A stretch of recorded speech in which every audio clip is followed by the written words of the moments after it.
Amazon is pushing further into the pharmacy business. It will start delivering prescription drugs. We saw some of the concern in some of the competitors here in terms of price today. CVS shares, Rite Aid, Walgreens, all under pressure. We want to bring in Anjali Kimlani. She's joining us now with a little bit more on this. And Anjali, we know Amazon is no stranger just in terms of areas to expand. They've always been aggressive in the past, but how big of a game changer do you think this is going to be from Amazon just in terms of how much they could potentially shake up the industry?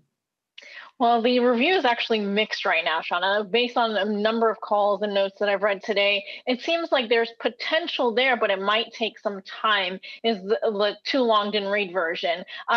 What we're looking at is, of course, Amazon Pharmacy, the new service, offering customers through Prime and otherwise access to discounted drugs, whether branded or generic, if they do not pay with their insurance company, but also the ability to get access to medicines through insurers, through their health savings account, et cetera. So right now, as it stands, it's a pretty interesting service that's being offered. There's a lot of excitement over the convenience factor, which is sort of the key behind really the energy behind this.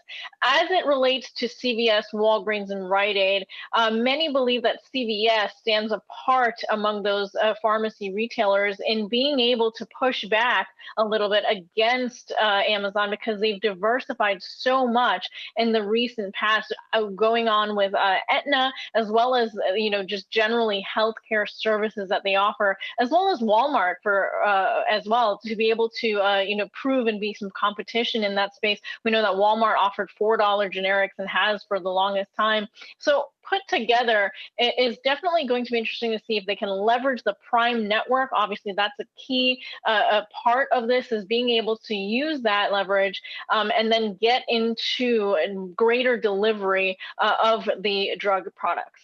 Anjali, I'm curious because cold storage is going to be the phrase of the fourth quarter with vaccines, blah, blah, blah.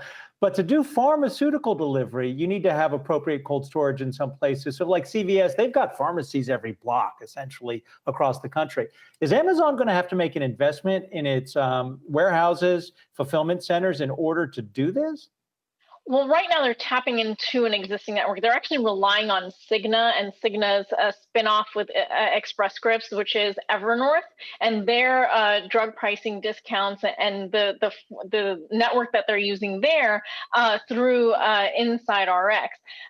This is what many are focused on, is that does that open up then the opportunity, knowing what Amazon tends to do, for them to learn the system, and then from there to be able to utilize and negotiate directly with drug manufacturers, which would then bring in the need for something like this. And in addition, looking at it from the spread, if you will, of what's available in terms of the market right now, what they're tapping into is actually a really small part of the market, because chronic diseases and elderly individuals are key to prescriptions, and that is something that they don't necessarily have a strong presence in right now.